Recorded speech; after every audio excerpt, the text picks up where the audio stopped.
네, 7월 31일 김은재 뉴스인 두 번째 코너 김종대 정치 풀 악셀입니다.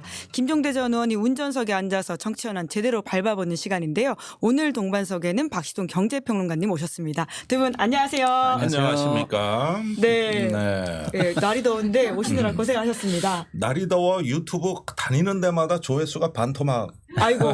나서 난리들이에요. 아, 또 올림픽 시즌이어가지고 특히나 좀 더 그런 것 올림픽 같습니다. 시즌에다가 다 겹쳤어요 지금. 그러는 과정에서도 저만 요즘 잘 나가고 아, 있거든요. 역시 특종대. 그래서 오늘은 제가 조금 아주 싱싱한 정보, 오. 그다음에 맛깔스럽고 찰진 박시동의 평론 요게 준비돼 있으니까 기대해 주시고 빨리빨리 좀 올려줘. 자, 예. 시작부터 밟아 이야기하셨습니다. 밟아갑니다. 예. 밟아갑니다. 예, 덕분에 저희 39만 돌파했고 40만을 목전에 두고 있습니다. 박시동 평론가님 저희 시사인 구독자는 처음 인사하시는 거니까요. 네네네. 한번 인사 다시 해주시겠어요? 예, 독자님들 반갑습니다. 경제평론하고 있는 박시동입니다. 무슨 도움이 될지는 모르겠으나 불러주신 이유가 있겠죠? 예, 열심히 한번 해보도록 하겠습니다. 네, 김종대 의원님의 픽이십니다. 함께 그러시나요? 예, 하시면서 나누고 싶은 말씀이 많다 이런 이야기를 하신 바가 있습니다. 워낙 방송도 또 열심히 들으시면서 그 삼부토건 관련된 거는 네. 예, 또 평론가님을 통해서 공부한다고 하시더라고요. 아유, 아닙니다. 네. 그렇죠. 예. 아 근데 오늘이 딱 1주년입니다. 의원님, 평론가님 알고 계셨습니까? 그러니까 오늘이 이제 그 작년 오늘 그 대통령이 11시에 시작된 외교안보 예. 수석보좌관에 의해서 그 임기훈 국방비서관의 해병대 사건 처리 결과를 보고받고 버럭 화를 내서 격노를 해가지고 이제 사달이 벌어져 가지고 뭐 그냥 난리가 난 때죠. 언론 브리핑도 취소가 되고 이날 예. 그냥 뭐 무수히 많은 전화나 통화가 이루어지고 거의 다 아주 뭐 그냥 비상사태 한마디로 광기의 하루 원이고 8월 2일은 광기의 극단을 달리는 이첩 보류 투였죠. 예, 예. 예. 이렇게 돼서 아주 역사적인 날입니다. 오늘이 아주. 네, 그 소위 말하는 VIP 경로설 1주년이라고 하는 것이 군인권센터 등의 성명으로까지 나왔던데요. 이런 걸 1주년이라고 말하는 이 현상이라고 하는 게 참 예. 뭔가라는 생각이 드는데 뭐 경제평론가이시긴 하시지만 또 이 사건 삼부토건을 중심으로 많이 보셨잖아요. 네. 평론가님은 좀 이 1년을 어떻게 보셨습니까? 사실은 그 박정훈 대령님 같은 참 군인께서 진짜 인생을 걸고 버텨주신 덕분에 묻힐 뻔한 이슈가 여기까지 일단 1년 끌고 왔고 또 김종대 의원님이라든지 중간에 공익 제보진 김규현 변호사님 등등등 해서 많은 분들이 결국에는 진실에 침묵하지 않겠다라고 해서 이 힘든 1년을 끌고 오셨는데 이제 전 국민이 나서서 사실은 이제 진실을 밝혀달라고 요구하고 있는 중이거든요. 그런데도 아직 이제 그 특검법 통과가 최종적으로 안 되고 있는 상황까지 생각하면 조금 답답한데 오히려 그럴수록 진실의 문이 열리긴 더 멀지 않았다. 그리고 심지어는 정권의 목숨도 많지 않았다. 멀지 않았다. 그렇게 생각하고 있습니다. 네. 네. 아니, 그래서 지금 뭐 하나 또 아까 생생한 소식들을 전할 게 있다고 저희 김종대 의원님이 말씀을 하셨는데 임성근 전 사단장이 명예 전역을 신청한 부분과 관련된 이야기라고 들었습니다. 요즘은 내가 입만 뻥긋하면 대기실에서부터 무슨 특종이냐고 그냥 얼마나 찰떡같이 붙어가지고 시작도 하기 전에 진행자한테 옆구리 쿡쿡 찌르던데 내가 결국은 얘기를 해야 되는 상황이에요. 특종대 아니십니까? 특종대시죠. 예. 아니 뭐 딴 데 가면 종대 발표. 종대 발표. 단어 여러 개 있으시네요. 여러 개 있어요. 그런데 지금 오늘 그 한겨레 신문 단독 보도 내용은 뭐냐면은 임성근 전 사단장이 7월 23일 날 명예전역을 신청했다. 예. 그러면 이 날짜는 7월 19일 청문회가 있고 나흘 뒤요. 나흘 뒤에 신경의 변화가 있는 거 아니냐. 이제 청문회에서 많이 무너졌거든요, 사실은. 예. 그 하루 종일 뭐 질타받고 하면서 사실상 군인으로서는 참 불명예스러운 자리였어요. 그날 사촌과 이렇게 문자도 사촌과 문자도 들키고 예. 이러다 보니까 더 이상 군인 신분으로는 못 버티겠다 해서 명예전역을 신청했는데 한겨레 신문의 포인트는 명예전역을 신청하면은 군의 정년의 남은 잔여 기간에 돈봉의 50%를 개월수를 곱해서 그거를 수당으로 받게 되는데 아니 피의자가 이런 혜택 주는 게 맞냐 네. 이런 보도였어요. 그랬는데 제가 취재한 내용이 있죠. 오. 이럴 때 되게 좋아하더라고. 예. 예. 허리가 고추 섭니다. 예. 그랬는데 지난주에 사건이 해병대 내에서 벌어졌는데 이 얘기 잘 들으셔야 돼. 해병대 사령관이 사령부 내에 대령급 회의가 있었나 봐요.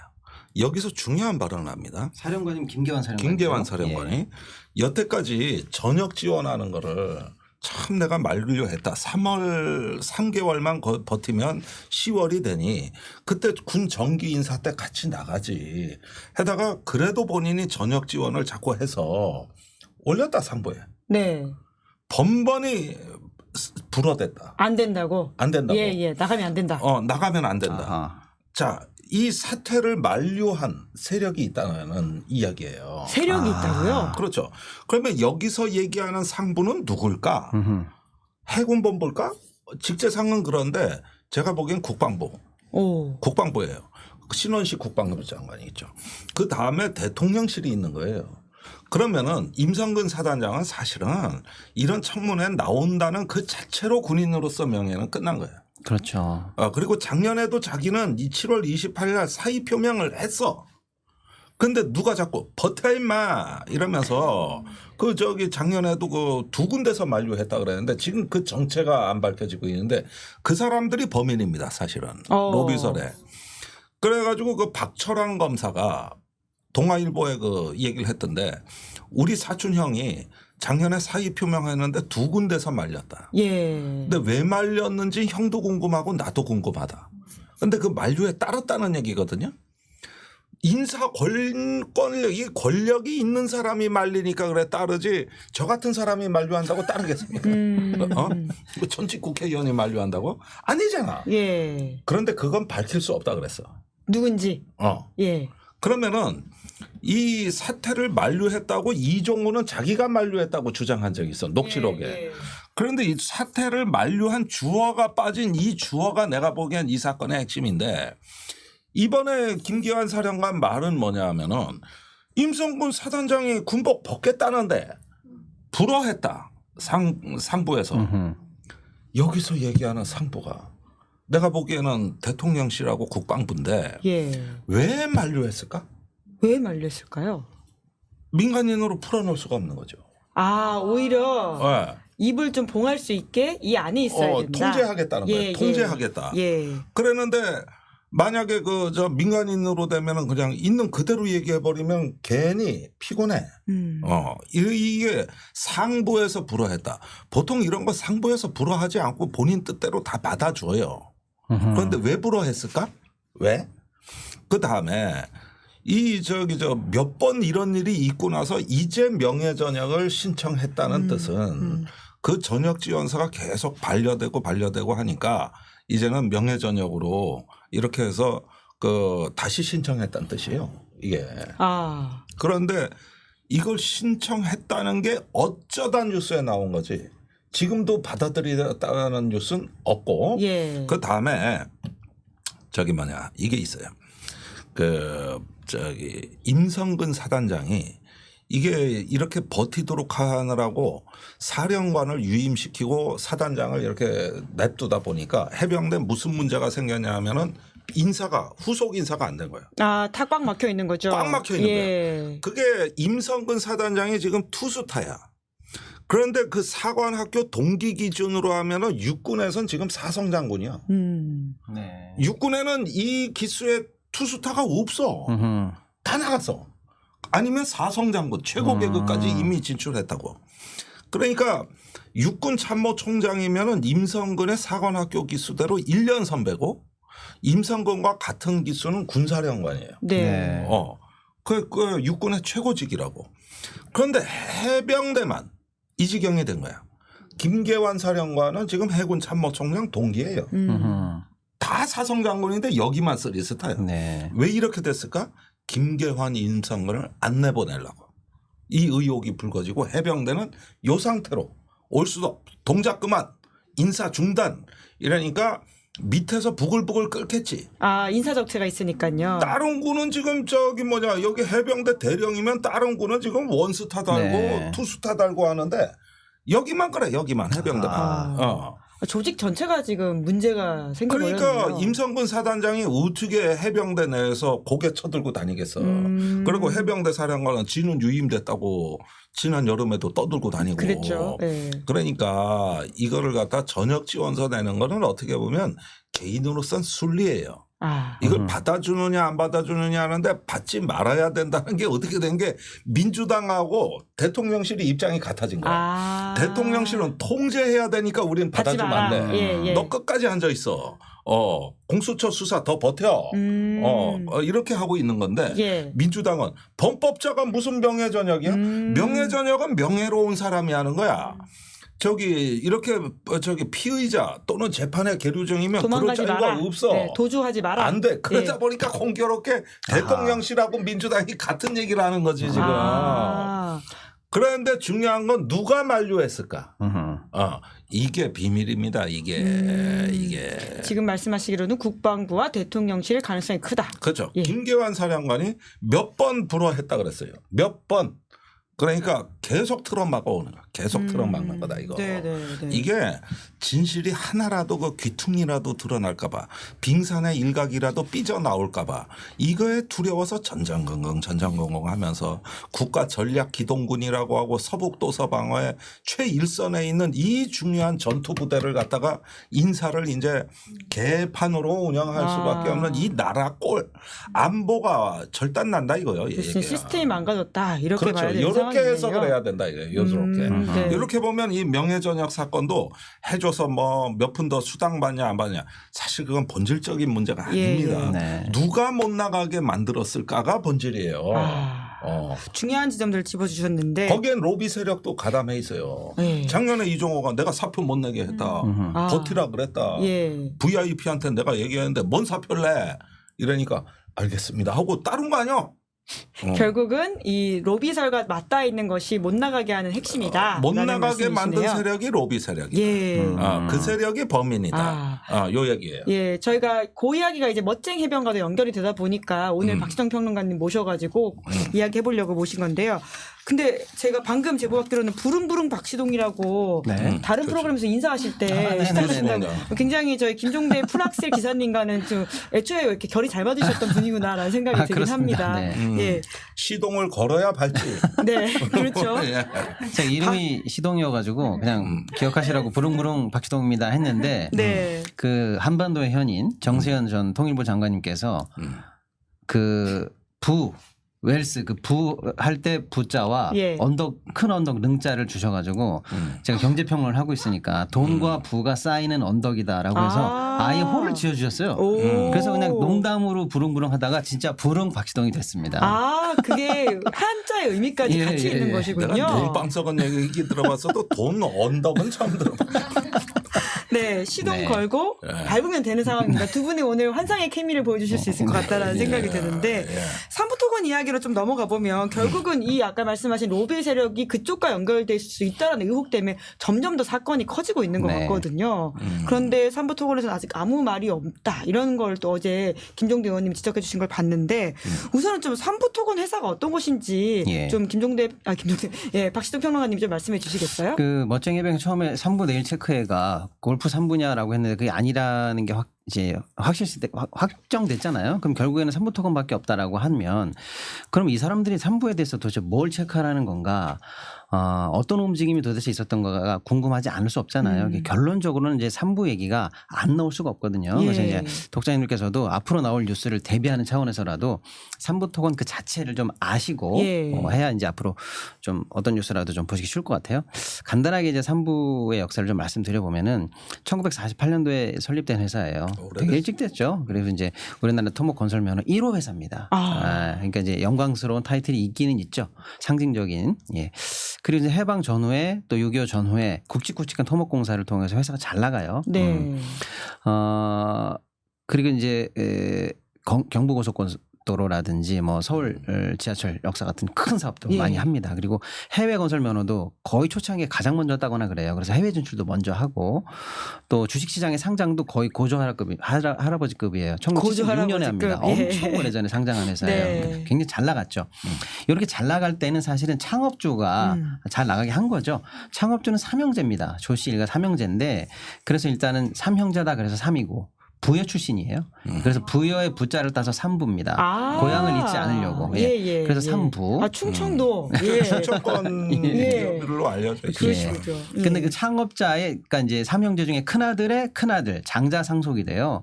그래서 이어진 그 이대로 내려왔을 때의 회장이 조남욱입니다.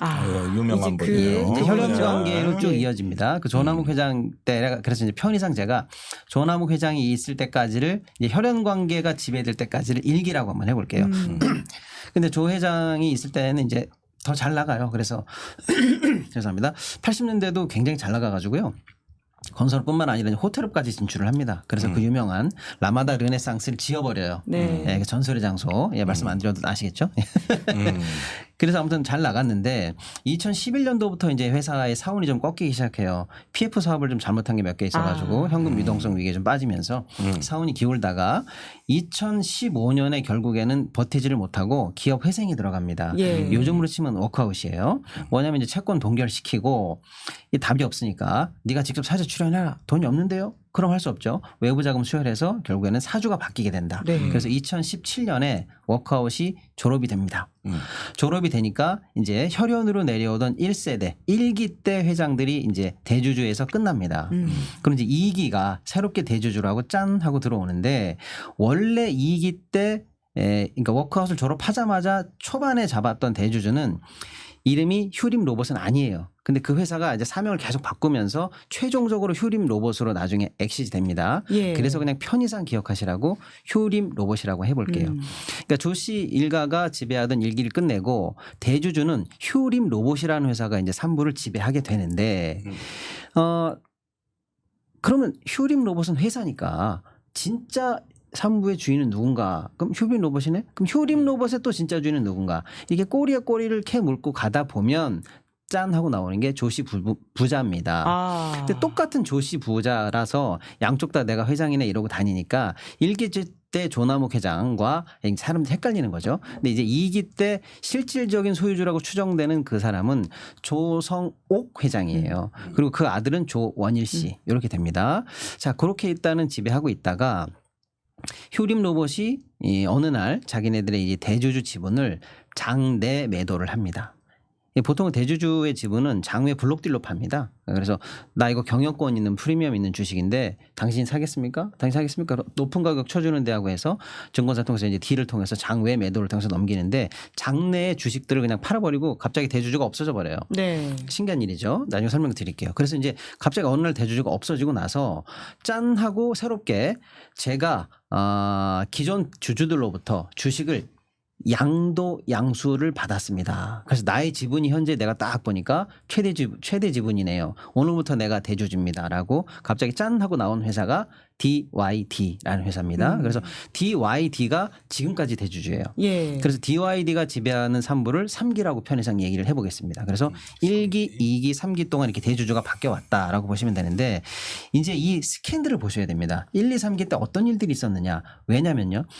결론부터 말씀드리면 이 모든 스캔들이 다 하나로 이어지기 때문에 그래요. 뭘로요? 자, 1기 때 스캔들은 뭐냐면 여러분 잘 아실 거예요. 그 조남욱 회장이 이 김건희 또 김건희 씨의 모친 또 윤석열 이쪽들과 이제 관계가 많다는 게 1기 스캔들이죠. 뭐 윤석열 당시 이제 검찰한테 뭐 골프 로비도 하고 그 명절 때, 의혹들이 있었죠. 명절 예, 때 뭐 그 수첩에 쓰여 있는 그렇죠. 일정표가 나오기도 했었고요. 명절 때 뭐 고기도 보내고 예. 등등등. 뭐 당사자는 부인을 하고 있습니다. 그렇습니다. 윤 대통령 쪽은. 그리고 이제 뭐 우리가 결혼시켜줬어라고 하면서 저 중매도 우리가 해줬다. 그리고 결혼식도 갔다. 뭐 이런 등등등 해서 그리고 이제 그 당시 이제 보도가 뭐가 나왔냐면 파주 운정지구에 이제 산부가 땅 관련해 가지고 약간 사기 사건에 걸립니다. 근데 이제 그때 그 조남욱 회장의 차남의 녹취가 공개가 돼요, 언론에. 뭐냐면 우리가 이번에 걸렸는데 우리 영감이 난리 쳐가지고 윤총이 빼줬잖아, 이런 얘기 나옵니다. 즉 토지 관련한 사기 사건이 여러 건 있었는데 그때마다 조 회장이 나서서 윤석열 쪽을 혹시 로비해서 빠진 게 아니라는 의혹이 이제 제기가 되죠. 요게 1기 때 스캔들입니다. 결국 예. 윤석열 김건희 부부와 엮인 스캔들이 1기 때입니다. 2기 때는 어떤 스캔들이 있냐면요. 여러 스캔들이 있습니다만 대표적인 거 하나만 말씀드리면 주가 조작 의혹이 있습니다. 그때 이제 워크아웃이 들어갔다고 했잖아요. 그래서 굉장히 경영 상황이 좋지 않아요. 그래서 2017년에 워크아웃 졸업하고 19년에 반짝 흑자 40억 정도 나오고 나서 다시 한번 경영이 곤두박질 치면서 4년 연속으로 적자 기업으로 또 전락을 해요. 그러다 보니까 주가는 뭐 휴지 조각에 가깝죠. 이걸 동전주라고 얘기합니다. 500원짜리보다도 못한다 이렇게 해가지고 389원까지 떨어져요. 근데 380원짜리가 몇 달 사이에 6,000원까지 올라가면서 무려 1,500%의 이제 말할 수 없을 정도의 이제 이상 급등 현상을 예, 보입니다. 예. 그때가 이제 2020년 크게 보면 3월부터 10월까지고요. 적게 보면 8월부터 10월까지 급등을 합니다. 근데 급등했던 요인은 이낙연 테마주로 떠요.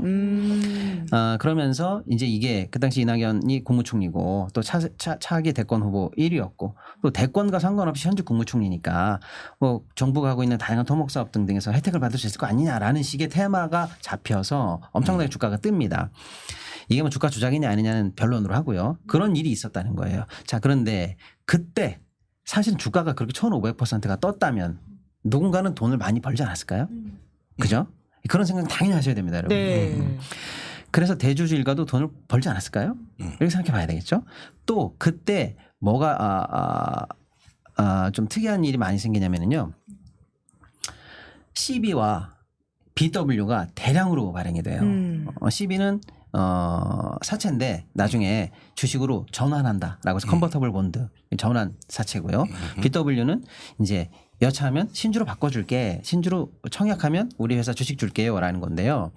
BW하고 CB가 왕창 발행되면서 사실은 그게 대주주들의 보통 지분 늘리기나 차명 파킹할 때 주로 쓰는 수법이에요. 그러니까 주가가 왕창 뜰 때 누군가는 돈을 벌었을 것이다. 그리고 BW CB가 저가 발행됐기 때문에 그걸 인수한 사람들은 수백억대 차익을 봤을 것이다라는 게 정설입니다. 그게 2기 때 나왔던 스캔들이에요. 이게 다 연관이 있습니다. 네. 자, 그리고 이제 3, 왜 이게 연관이 있냐면 그때 엄청나게 BW로 차익을 봤을 것이다라고 생각하는 한 회사가 있는데 BW를 가장 많이 발행받은 회사입니다. 근데 그 회사가 BW를 받아서 신주 인수권부 사채니까요. 신주로 전환을 일부 합니다. 그리고 진짜로 주식이 생겨요.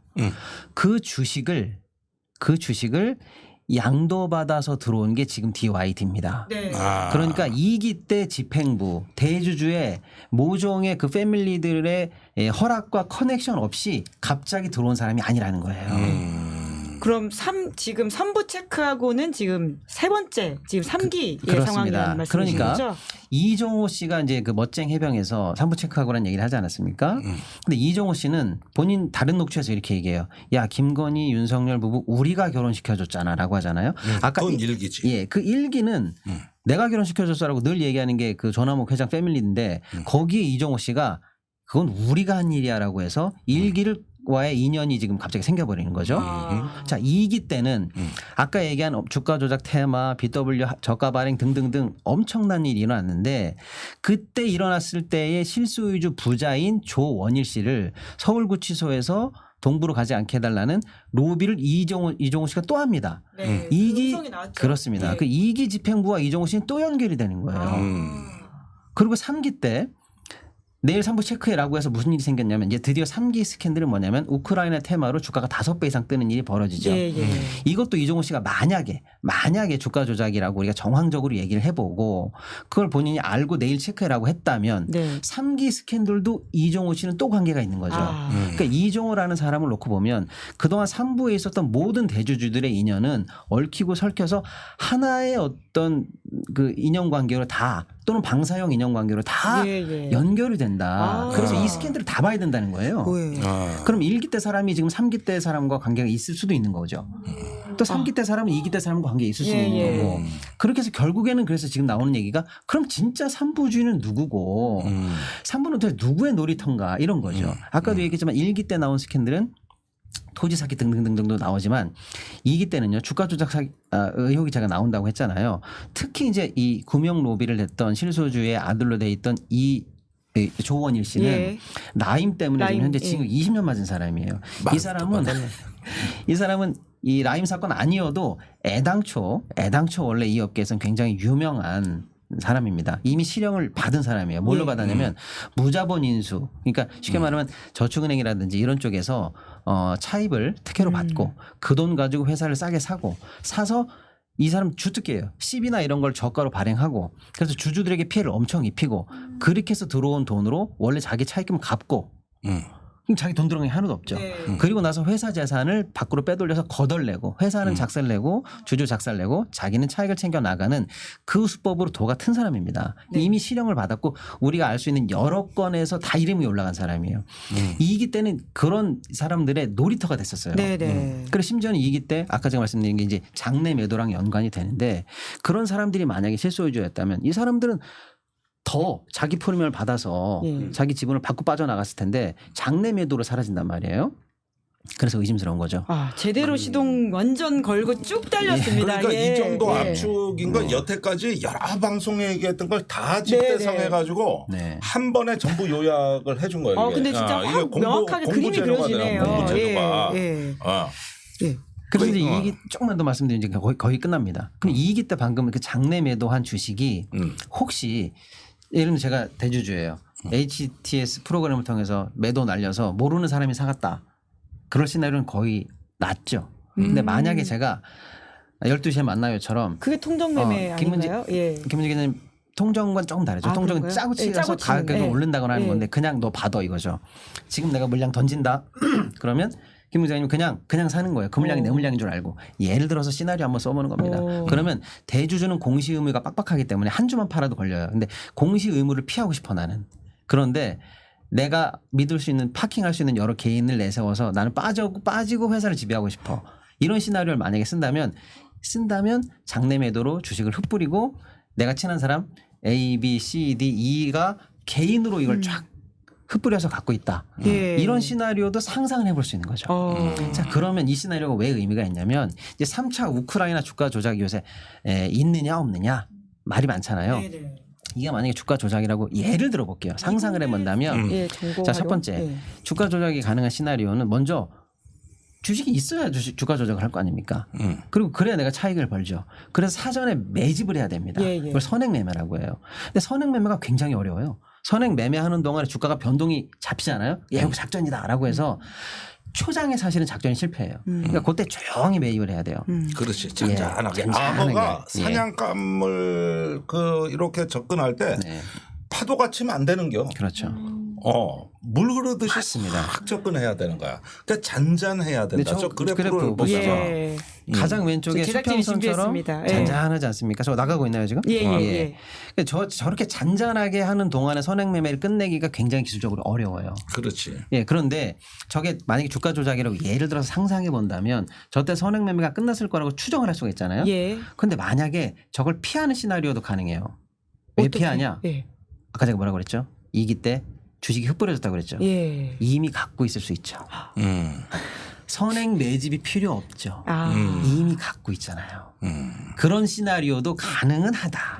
이 얘기는 제가 처음 해봅니다. 여기서. 왜 제가 장내 매도가 신기하다라고 던지기만 하고 해설을 안 드렸냐면 그때 만약에 파킹 시나리오라면요. 그 주식을 가진 세력들이 3기 때 우크라이나 주가 조작에 선행 매매 용 주식을 이미 갖고 있었을 수도 모른다는 시나리오 정도는 상상할 수 있는 거 아닌가? 근데 조사는 나오지 않나요? 이 정도는? 아니 그래서 이제 조사를 심사한다는 거 아니야? 금융위원회 조사도 아니야 이제. 그러니까 그런데 이 사건에 관련해서는 여러 가지 의혹이 있는데 일단 저도 정리를 좀 해드려야 될 것 같아요. 자, 산부가 우크라이나의 이런 어떤 그 쇼를 통해서 실제로 뭔 장난이 있었느냐 없었느냐 지금은 다시 뚝 떨어졌어요. 무슨 얘기냐면 작년 1년간이 쇼였던 거라고. 그게 일종의 어떤 심리적인 국면인 거지 실제 우크라이나는 한 적이 없어요. 해외 사업도 안 해요. 산부는 순전히 저 우크라이나에 뭐 갔다 뭐 포럼에 참석했다 뭐 이러면서 갑자기 시중에 테마주라고 수혜주라는 소문이 퍼졌다는 게 단데 뉴스 그게 보도가 5배야. 나오기도 하더라고요. 예. 그렇지 실내용은 아무것도 없어 지금 아무것도 없어. 그랬는데 이렇게 해서 그런 어떤 그 주가가 오래 버틸 수 있겠습니까? 푹 꺼지지. 올해 들어와서 아무 재건 지원 사업이 없는데 그러니까 원위치인데 그럼 저 올라간 사이에 무슨 일이 있었느냐 이게 핵심인 거란 네, 말이에요. 네. 자 그런데 지금 이 문제에 대한 어떤 정치적인 동향을 보면은 우선 국민의힘이 산부를 변호하고 나섰다. 1번. 그러니까 지난 26일 날 권성동 의원이 이제 김기현 변호사를 공격하는 인터뷰가 있었고 그 이튿날 윤상현 의원이 산부는 주가 조작한 적 없다. 산부는 원래 우크라이나 사업 했던 데다 포럼에 세미나 갔었다. 세미나 갔다는 게 근거의 전부예요. 그런데 그 사이에 해외 사업은 다 청산한다 그랬어요. 이런 얘기는 빼고. 그래서 저기 산부는 원래 우크라이나 했던 거고 산부와 김건희는 아무 관계가 없다. 이거를 기자회견한다고. 이종호와 산부도 관계가 없다. 이 얘기도 한다고. 근데 이종호는 자기가 산부 부자를 케어한다고 본인 입으로 얘기하는데 윤상현은 아니래. 아니래. 그러니까 당사자도 안 하는 말을 해. 이게 두 번째입니다. 세 번째는 이 난리가 산부가 지금 난리가 난 게 한 달째 아니에요. 카톡방이 공개된 게 저번 달 6월 25일 아니에요. 네. 그럼 한 달을 또 더 지났잖아. 그리고 이 난리가 나고 국회에서 온통 산부 얘기고 이러는데 정작 여태까지 산부가 입장을 낸 적이 없다. 왜 없죠? 이건 너무 이상한 거예요. 상장사 예. 아니야 상장사. 예. 지금 이런 소문 때문에 회사가 거덜나고 주주가 큰 손해를 볼 수도 있고 아니 정권도 타격을 입을 수 있고 이러는데 당사자인 산부만 말이 없다. 이건 너무 이상한 거 아니에요? 평론가님 이런 상황까지 펼쳐졌을 때 회사가 입장을 안 내는 게 이상하다 말씀하셨는데 그런가요? 네, 정확하신 지적이십니다. 예, 예. 왜냐면요. 만약에 이제 주가 조작이라고 그냥 상상만 해보자고요. 예. 산부가 꼭 그랬다는 건 아닌데, 근데 여러 이제 주가 조작을 가능한 시나리오 중에서 이제 오늘 시간이 없으니까 하나만 말씀드리면 아까 뭐 선행매매 뭐 이런 것도 말씀드렸습니다만은 대주주의 승인과 묵인과 방조, 협조 없이는 주가 조작은 불가능합니다. 왜냐하면 주가 조작 세력이 대주주는 아니잖아요. 물론 이제 뭐 도이치모터스 같은 경우에는 회장이 나서긴 했습니다만 어쨌거나 이제 주가 조작 세력들이 나름의 가짜 공시라든지 호재를 통해서 주가를 막 띄우고 있는데 대주주 일가가 나와가지고 우리 회사 그런 회사 아닙니다. 지금 이거 실제 그런 사업 없습니다라고 반대 공시를 내거나 정정 공시를 내거나 하면 해야죠. 거기서 바로 주가 조작에 끓는 물에 찬물을 끼얹듯이 쫙 바로 잡아줄 수 하거든요. 있다. 야 저거 아닌가 봐 이렇게 되거든요. 예. 그렇기 때문에 대주주가 어쨌거나 묵인하거나 가만히 있거나 해야 됩니다. 시장 질서 교란에 대응할 수 있다. 예. 예, 그런데 지금 1,000원에서 5,000원까지 오르는 이 동안에 그리고 시장에서는 저게 우크라이나 테마에 독점적으로 수혜주야라고 잘못된 루머가 돌면서 테마가 잡히는 동안에 산부토건이 반대 공시나 정정 공시나 낸 적이 없어요. 그리고 심지어는 그러면 진짜 호재가 맞는지 저희는 이러이러한 사업을 합니다라고 정확하게 FM대로 공시를 했느냐 그것도 없어요. 그러니까 이게 수상한 거예요. 이걸 제가 다 찾아봤어요. 근데 우크라이나에 우자도 들어간 공시가 산부토건은 하나도 없습니다. 없어요. 없습니다. 아니 그리고 올해 들어와서 이 난리에도 입장이 안 나와. 아니 자기가 죽느냐 사느냐 하는데도 이종호가 산부 얘기하고 윤상현 의원이 산부 얘기하고 국회 법사위가 산부 얘기하고 어제는 추미애 의원이 나와 산부 얘기하고 김용남 의원 요즘 산부 아주 전문가로 뜨고 있고 그래도 안 해. 도대체 사라진 기업이야. 이거 지구상에서 사라진 기업이라니까 이게 지금. 이것도 이상해. 그러니까 모종의 이 주가 폭등 흐름에 적어도 방조했다라고 볼 수 있는 거고요. 대주주는. 그러면 왜 그런 거야? 궁금할 수도 있잖아요. 제가 이 힌트 하나만 드릴게요. 뭐냐면 아까 그 원희룡 장관이 폴란드에서 우크라이나 관련한 포럼을 가는데 유수의 대기업 몇 개가 가는 건 이해가 되는데 난데없이 도급순위 77위 부채 비율 400%짜리 3부가 거기 껴서 같이 들어간단 말이에요. 3부가 이 우크라이나 테마를 받죠. 받아서 주가가 뜹니다. 그런데 3부가 주가가 폭등하는 동안에 3부의 대주주인 DYD도 여기도 상장사거든요. DYD도 주가가 80% 이상 뜹니다. 그리고 DYD의 또 대주주 회사도 주가가 또 ጥ니다. 대주주 입장에서는 꼭 먹고 알 먹고 가만히 있을 만한 여러 가지 삼중으로 여러 가지 요인은 있다. 한타 3피. 1타 3피죠. 네. 1타 3피. 예. 그러는데 이제 마지막 이제 저 이상한 정치적 의혹은 이거예요. 처음에 저 카톡방 공개될 때 누가 삼부토건에 관심이 있었습니까? 네.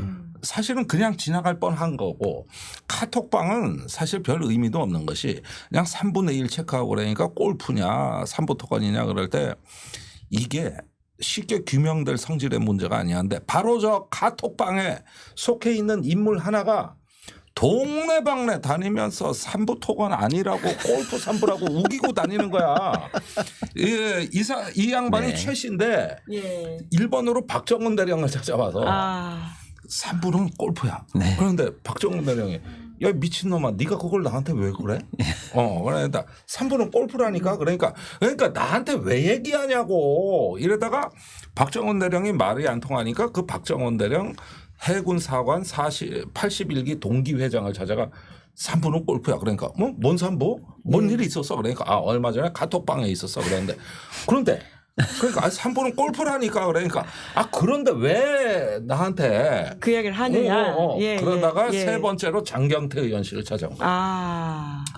여기서 똑같은 얘기를 해. 이종호 측이라고 지금 나오는 그 인물인데 삼부는 골프다 이렇게 얘기하면 왠지 이게 국회에서 청문회도 열리고 이러는데 법사위원이 이상하게 생각할 것 같잖아. 그러니까 그 장경태 의원이 관심 있을 만한 정보를 내놔서 좀 신뢰성을 형성한 다음에 이 얘기도 해야 믿어줄 거 아니야. 그래서 단수가 높아지는데 이종호 씨하고 저 카톡방에 있는 송호중 씨가 작년에 해병 1사단에 3월에 가가지고 행사를 참관하고 찍은 사진. 그랬죠. 이걸 보여줘. 이 사진 보십시오. 그다음에 이종호하고 임성근은 작년 말에 만났어요. 그러니까 처음 듣는 제보인데. 그래? 그래가지고 장경태 의원이 얼마 후에 법사위 청문회에서 그 사진을 들고 오는 거예요. 그런데 이종호 측이라고 보는 거예요. 장경태 의원. 거기서 보내준 거예요. 그리고 나서 마지막 얘기가 그거였어. 근데 의원님. 3번은 골프예요. 그러니까 가만히 있어봐.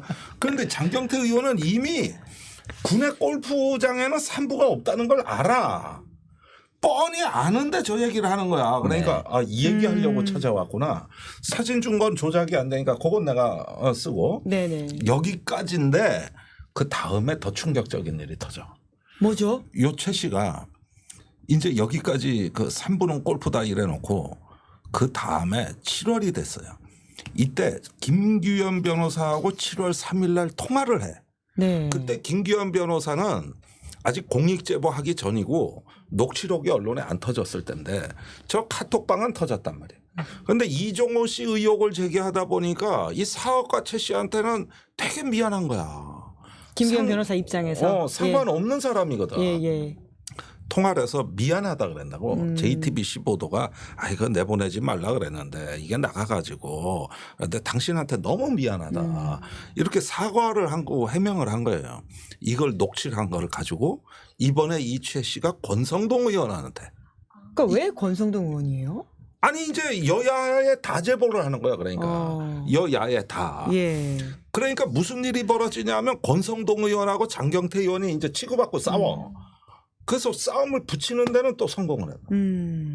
그런데 문제는 이렇게 해서 여기서 프레임을 그 제보 공작이냐 아니냐, 제보 공작이냐 아니냐 이렇게 프레임을 띄우고 뒤로 3부는 빼는 거죠. 이거를 시도했던 것 같아. 결국은 3부를 가리기 위해서 저런 이야기들을 꺼낸 그리고 것이다라는 권성동 말씀이신 의원이 거죠? 네. 계속 지금까지 그 민주당의 제보 공작을 기자회견을 해왔어요. 예. 3번을 그 이전에 했다고. 그래서 이번 기자회견까지 4번을 하고 김기현 변호사 메신저를 공격하게 하는 거거든요. 그러니까 김기현 변호사는 나쁜 놈이다. 이 얘기도 이 최 씨가 하고 다닌 얘기예요. 그건 장경태, 권성동한테 다 한 얘기예요. 그러니까 메신저 공격 플러스 3보 보호 2가지예요. 그러니까 양쪽에 신뢰성 있는 정보를 주려고 하다 보니까 한쪽은 영상 파일, 한쪽은 녹취 파일. 사진. 예. 이렇게 하니까 다 일단 이 문제가 이제 청문회장으로 네네. 나오게 된 거고 권성동은 이 프레임에 완전히 말려들어요. 이렇게 해가지고 결국은 그 3보권이 묻혀지는 애인데 난데없이 대본에 없는 윤상현 의원이 나타나서 3부는 주가 조작 세력이 아니라고. 그리고 김건희 여사하고 관계 없다고 그러는데 누가 물어봤냐고. 그러니까 우리는 원래 가만히 있어서 가만히 있으면은 누가 찾아와서 3부는 골프래요. 누가 물어봤어? 내가 뭐 골프가 아니래? 그런데 3부 토건 아닙니다. 그러다가 사건을 여기까지 키운 거야. 이자들이 이게. 그래가지고 3부 토건을 오히려 띄운 거야 이게. 근데 그렇게까지 3부 토건을 가려야 되는 이유가 있다고 보시는 그러니까 거잖아요. 이제 국민의힘이 3부 토건의 예. 방탄으로 등장하면서 윤핵관 권이 이게 권성동 윤상현 의원은 윤핵관을 자처하는 말하자면 자칭윤핵관의 핵심 인물들입니다. 이분들이. 자칭윤핵관.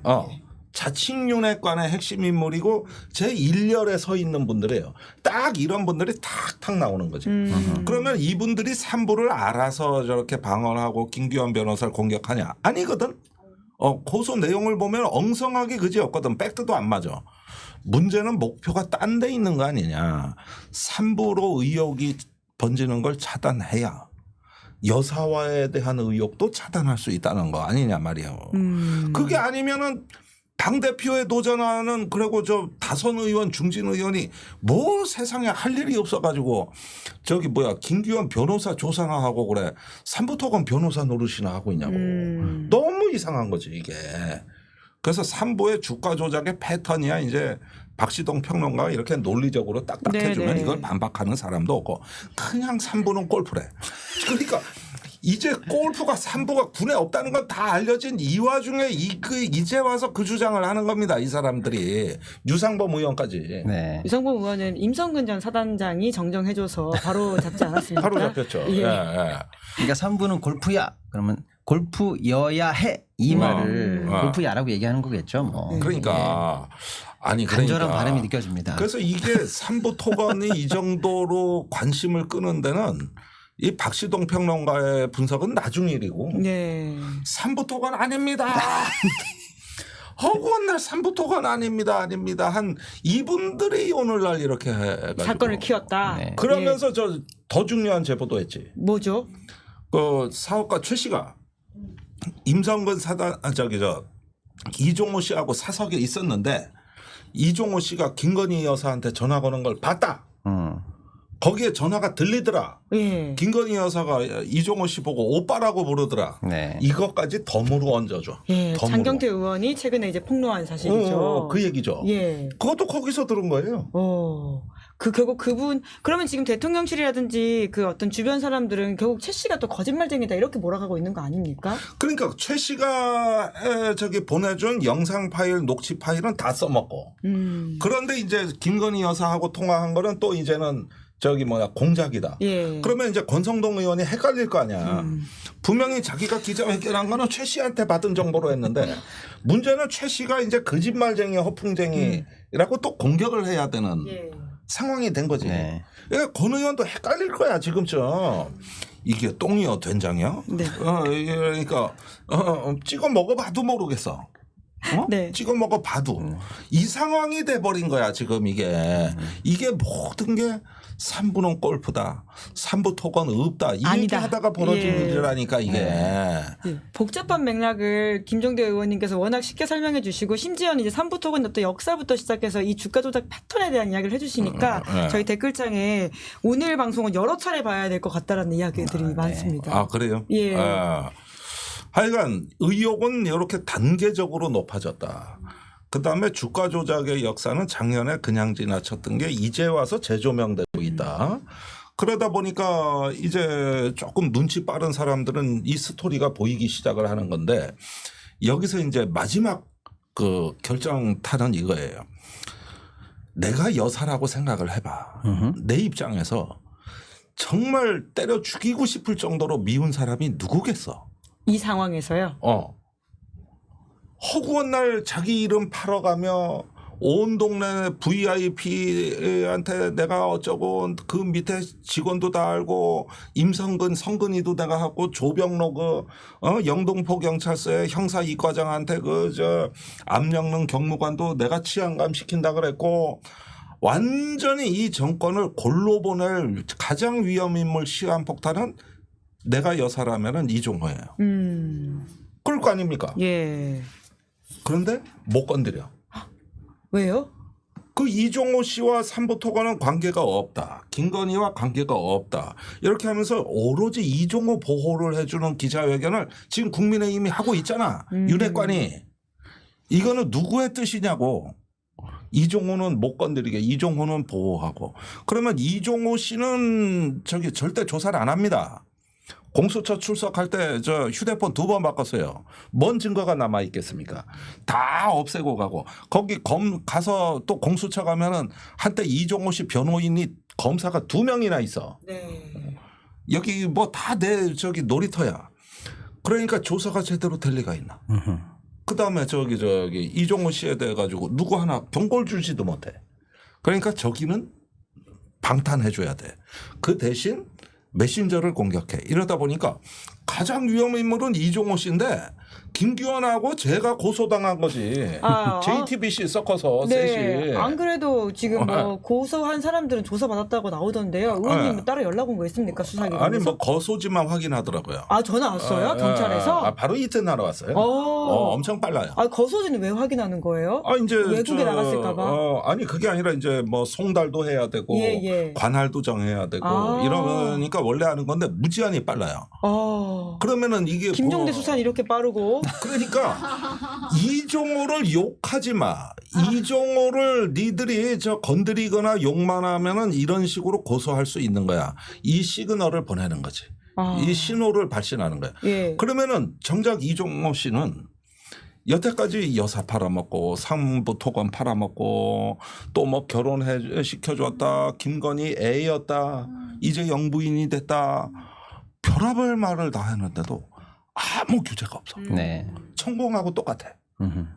김종대 의원님 근데 괜찮으십니까? 그러니까 천공은 많은 분들이 걱정하십니다. 천공은 놔두고 김종대는 고발하고 이종호 씨는 놔두고 또 김종대는 고발하고 네. 이 패턴이? 패턴은 계속 반복되는 거예요. 내가 계속 같은 일을 겪고 있는 거죠. 그러니까 또 그 수법이 나왔구나. 이게 또 그 수법이구나. 이런 게 딱딱 느껴지는 거예요. 그런데 잘못 건드렸지 그래. 그 천공건 아직 기소도 못했습니다. 3년째. 제가 버티고 있잖아요. 이 건도 똑같은 거예요. 아니 그래도 핸드폰 비밀번호 24자리 하셔야 되는 거 아닌가요? 아니 이건 비밀번호가 없다가 이제 하도 방송에서 그러니 댓글에서 이거 그렇게 사시면 안 된다 그래가지고 이제 패턴 하나 넣었어. 이제. 패턴 말고 좀 길게 하셔야 될 것 같아요. 저는 단 한 번도 010이 나온 이래로 저 전화번호를 바꾼 적이 없어요. 단 한 번도. 그런데 이런 거 수시로 바꾸고 이런 거 기계 바꾸고 비밀번호 설정하고 난 그런 인물이 아니야. 많이 도청도 좀 많이 하고 내 전화 엿들으면 배울 게 많거든. 내가 인터뷰하는 거나 어디 그 기자들한테 이렇게 안내해 주는 거나 공짜로 들을 수 있어. 네, 자율주행 시스템. 이왕이면은 감청도 좀 많이 하시고 난 다 보내는 거야 나는. 네, 고소하고 제대로 날 감시해라. 지금 이렇게까지 말씀을 하고 계시는 거예요. 잘 됐다는 거지 나는. 잘 됐다. 이게 지금 김종대 의원님이 너무 중요한 말씀 주신 건데 가만히 생각해 보면은 이 사달을 여러 개를 일으키는 그 이종호 씨가 미울 법도 한데 오히려 가장 강력하게 보호받고 있다라는 게 구조적인 상황 아니냐. 그거를 보라 이런 말씀을 예, 딱 예. 짚어주신 것 같고요. 지금 댓글에도 그럼 이종호 뭐 하는 사람인데 그러냐. 왜 이렇게 비호하려고 하는 거냐라고 하면은 뭐 간단합니다. 도이치모터스 주가 조작 사건이 있었잖아요. 예, 그래서 김건희 씨 모녀가 뭐 보도에 따르면 23억의 수익을 받네 어쩌네 하는 사건이 있는데 검찰 의견서에 그런 내용이 있다는 거죠. 그렇죠. 네. 근데 이제 그것도 이제 세부적으로 나눠 보면 1기 때가 있고 선수가 바뀌어요. 2기 때가 있는데 그쵸. 예. 2기 때 실무 선수로 활동했던 사람이 이종호 씨입니다. 예, 유죄도 예. 받았고 1심에서. 그렇습니다. 예. 그래서 만약에 상상이에요. 만약에 그 이종호 씨가 예를 들어서 입을 열면 혹시 주가 조작의 비밀이 풀리는 거 아닌가? 라는 상상 정도는 그냥 혼자 해봅니다. 네. 네. 어쨌든지 간에 이 전체적인 판을 구조를 이해하는 것은 이종호 씨와 이종호가 거명했던 사람들에 대한 어떤 보호 장치가 강화되고 있다. 이것을 성역화한다. 예. 그러나 의혹 제기라거나 어떤 그 무언가를 폭로하는 사람은 가만 놔두지 않는다. 이거는 일관된 흐름이에요. 일관된 흐름. 그러면 지금 소위 말하는 최상병 수사 외압 사건이 경찰에서도 벌어졌다라는 얘기가 있지 않습니까? 거기도 이종호 이름이 있는데 그 백경정도 위험할 수 있다 이렇게 보시는 건가요? 이미 불이익을 받고 예. 한번 혼을 났고 좌천성 백경정은 인사가 예. 경찰을 옷 벗겠다는 거예요. 자꾸 이렇게 압력 넣으면 싸우겠다는 거예요 본인은. 그런데 문제는 이 카톡방의 5명의 멤버 중에 1명이 현직 경찰이에요. 네. 그 사람이 그 조병로 경무관 그 압력을 넣은 사람의 부속실장이에요. 그 밑에 있는 사람이 이종호 옆에 있었던 거예요. 그러면서 그 조병로 경무장을 치안감으로 별 하나 더 달아줘야 되는데 그런데 걸림돌이 누구겠어? 영등포 경찰서의 그 백모 경장입니다. 거기 좌천시켰지. 그리고 중앙인사혁신처에 징계에 회부된 조병로를 구출하잖아. 불문 결정을 받았다. 여태까지 보십시오. 거죠. 네. 이종호 씨가 얘기한 게 얼마나 이 사람이 실력자인가를 보면은 조병로 경무관 살려야 된다. 이거 별 달아줘야 된다. 이 사람은 중앙인사혁신처에 중징계가 청구된 사람이거든. 그런데 불문에 붙였거든. 예. 이게 모든 여태까지 중앙인사혁신처의 불문 결정은 5%밖에 안 돼. 예.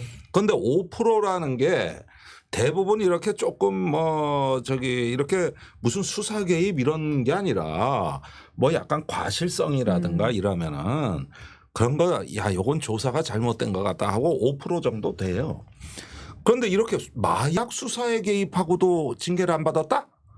이런 사건은 이거 한 건이지.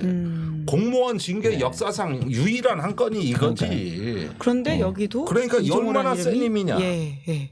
이종호가 한다 그러면 이것도 별은 안 다뤄졌지만 별 다뤄주려면 징계 면에 임상근 사단장이 무혐의로 나온 거하고 똑같아. 네. 그러니까 된다 하면 되는 거예요. 그다음에 임성근 사단장 저 사표 내지 말고 버텨라. 내가 VIP한테 얘기했다. 그러니까 처벌 안 받아요. 그다음에 내년에 해병대 사성장군 나오잖아. 발표할 거야 그랬는데 올해가 되니까 발표해요. 국방장관 바뀐다 그러니까 바뀌어요. 2달 후에. 언론보다 빨라요. 아니 여태까지 이종호 씨가 얘기해서 안 된 게 뭐 있습니까? 심지어는 조원일 서울구치소에 있는 양반 그것도 교도소 로비가 옮기면 안 통했네요, 되는데 그 보니까. 라임 서울구치소에 사건? 계속 예. 있어야 되는데 이미 옮겨야 되는 사람이 넉 달을 더 놀러 앉아요. 예. 아니 지금까지 이종호 씨가 얘기해서 안 된 게 뭐가 있어? 네. 이 사람이 얘기하면 됩니다. 이거는 성공을 능가하는 새로운 신공이 나타났다. 이종호는 천공을 넘어선다. 이 내공 신공 이거는 예. 그러니까 내가 감탄을 하는 게 이 사람은 최고 권력자 실력자가 아니면은 안 되는 일이 가능하다. 이종호의 입을 통해서 나오는 순간 가능하다니까. 어떻게 이런 일들 네. 다 불가능한 일들이 전부 다 이렇게 일어납니까? 한 건이면 얘기를 안 해. 벌써 몇 건이야 내가 얘기한 게 지금. 근데 그 건들의 후폭풍이 아까 우리가 초반에 말씀드렸습니다만 해병대와 군 시스템 자체를 지금 대붕괴시켰는데 지금 이 경찰 이것도 사실은 경찰 시스템 자체를 붕괴시킨 거 아닙니까? 네. 네. 경찰서장이 얘기한 것도 지금 경찰청장이 얘기한 것도 지금 다 날아가는 판인데. 경찰청장까지 뒤집어 버렸다니까. 그러니까 이게 패싱하고. 대한민국의 뭐 군 경의 시스템을 지금 다 작살내고 있는 상황 아닙니까? 다 작살났고. 영화보다도 더 영화 같은 일이 이제 네. 일어나고 있네요. 사안의 심각성을 중요성을 저희가 예. 이야기하다 보니까 시간이 벌써 이렇게 됐는데 근데 구독자 몇 명 올라갔어요? 예, 오늘 열심히 저희가 아니 그러니까 이야기를 이게 한다고 문제야. 밟지를 못했어요. 이야기를 너무 재밌게 예, 하면 열심히 하느라고. 얘기를 듣느라고 구독자를 안 누른단 말이야. 네. 그럴 정신이 없는 거야 이게. 그래서 저 끝나기 전에 얼른 좀 누르세요 좀. 예, 네. 다시 보기로도 저희가 다시 클립을 잘라서 올리니까요. 이 시간에 보고 계시는 분들이 하시면 된다라는 말씀 드리면서 그리고 아까 잠깐 조원일 이야기가 나왔었는데 그 당시에 JTBC 보도로 알려져 있긴 했지만 그 당시 구치행정에서는 뭐 절차대로 처리한 거다 이런 식의 이야기를 하고 있다라는 반론도 잠깐 말씀드리긴 네. 하겠습니다. 시간이 벌써 이렇게 됐지만 마지막으로 밟는 멘트를 해주시면서 끝내면 어떨까라는 생각이 드는데요. 정말 저도 재밌고 세게 공부를 한 것 같은데 그래도 못하신 말씀들 있으시면 그걸로 이야기를 마무리해 주시면 감사드리겠습니다. 자. 마지막 멘트요? 네, 예, 벌써 시간이 어떻게 해야 될까? 많이 지나서 예. 인사 못하신 많이 이야기 아무튼 있으시면 오늘 예. 네, 첫 출연인데 우리 독자님들께 좋은 얘기 해드렸는지 모르겠습니다만 너무 재밌었습니다. 종종 뭐 예. 불러주신다면 열심히 달려와서 또 좋은 말씀 나누도록 하겠습니다. 네네 부릉부릉 박지동 대평론가님 예. 감사합니다. 예. 뭐 저하고 워낙 자주 만나는 사이니까 뭐 그렇고 어쨌든 이 저 같은 안보 전문가와 경제 전문가가 만나면 시너지가 그렇네요. 어마무시해진다. 큰 그림을 그려주셨어요. 그렇죠. 그 나는 디테일까지도. 정치적 의혹과 예. 딱 군경을 얘기하면 바로바로 분석이 경제적 관점에서 나오죠. 이런 거를 융합의 시대라 그러는 네. 거야. 어려운 말로 컨사일런스. 이게 최재천 교수가 얘기하는 통섭이라고 하는 거예요. 네. 말씀하시니까 올라가네요. 봐봐. 예, 예. 이렇게 갑자기 그러니까. 올라가네요. 숫자가. 400명이 벌써 300명 이상 올라오잖아. 예. 말 한마디에. 예. 통섭. 융합의 시대다. 내 네. 얘기는. 덕분에 저희가 융합의 시대를 순수한 교양으로 만나야 되는데 또 이런 또 권력형 비리 게이트와 만나게 돼서 참 이건 뭔가라는 생각이 들지만 그래도 두 분과 함께 이야기를 나누니까 해안이 생기는 것 같다는 생각이 듭니다. 예, 두 분 오늘 고생 많으셨습니다. 감사합니다. 네, 감사합니다. 네, 김은재 뉴스인 7월 31일 준비한 방송은 여기까지고요. 저는 내일 오후 5시에 조국혁신당의 박은정 의원 그리고 하승수 세금 내놔라 세금 도둑 잡아라 공동대표 출연하겠습니다. 그러면 내일 뵙겠습니다. 오늘 방송 재밌게 보셨다면 구독, 좋아요, 알림 설정 부탁드리겠습니다. 감사합니다.